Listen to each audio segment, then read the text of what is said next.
মানিকগঞ্জে শিল্প কারখানার বর্জ্যে দূষণের কবলে গাজীখালী নদী। দূষণে পাল্টে যাচ্ছে চিরচেনা গাজীখালী নদীর দৃশ্যপট। দূষিত পানি ব্যবহারে এলাকার মানুষ আক্রান্ত হচ্ছে বিভিন্ন রোগে। পরিবেশ অধিদপ্তর বলছে আইনের ব্যত্যয় ঘটলে নেওয়া হবে ব্যবস্থা। অন্যদিকে দূষণকারী প্রতিষ্ঠানের বিরুদ্ধে সর্বোচ্চ ব্যবস্থা গ্রহণের কথা জানান জেলা প্রশাসক। শরীফুল ইসলামের প্রতিবেদনে জানাচ্ছেন তাসিন তারিন।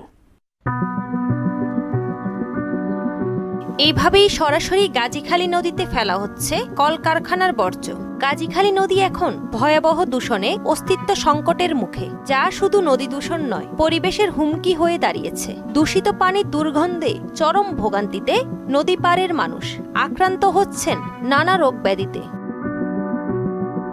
কারখানাগুলোতে বর্জ্য শোধনাগার বা ইটিপি ব্যবস্থা থাকলেও বর্জ্য নদীতে ফেলায় পরিবেশ দূষিত হচ্ছে বলে অভিযোগ এলাকাবাসীর। ময়লা আবর্জনা গন্ধে থাকা হারি না, একটু হাত মুখ দিয়ে হয় না, গোসল করা হয় না, গরু গোসল করে হারি না। ওই ফ্যাক্টরি পানির নিকে আমাকে ঝামেলা। অনুযানের কিছু কিছু দ্বার আসতে আছে, যখন এই দ্বারটা বন্ধ হয়ে যাব তখন এই যে হাঁস মুরগিও কোনো কিছু পানিতে নামতে পারবো না, এটা নামার লগে লগে মরে যায়। এই সব বিষয়গুলোতে আমাদের প্রশাসনগুলো অনেক সময় দায়ভাবে কাজ করে থাকে। পরিবেশ অধিদপ্তর জানায় সরেজমিনে পরিদর্শন করে পরিবেশ দূষণের আলামত পেলে ব্যবস্থা নেওয়া হবে। পরিবেশ সংরক্ষণ বিধিমালায় যে পানির যে স্ট্যান্ডার্ড আছে, ওয়েস্ট ওয়াটারের যে স্ট্যান্ডার্ড আছে, সেই স্ট্যান্ডার্ড যদি অতিক্রম করে নদী দূষণ করা হয় অথবা জলাশয় দূষণ করা হয়, এতে তাদের আইনের আওতায় অবশ্যই আসবে। নদী রক্ষা আইন অনুযায়ী পরিবেশ দূষণকারী প্রতিষ্ঠানের বিরুদ্ধে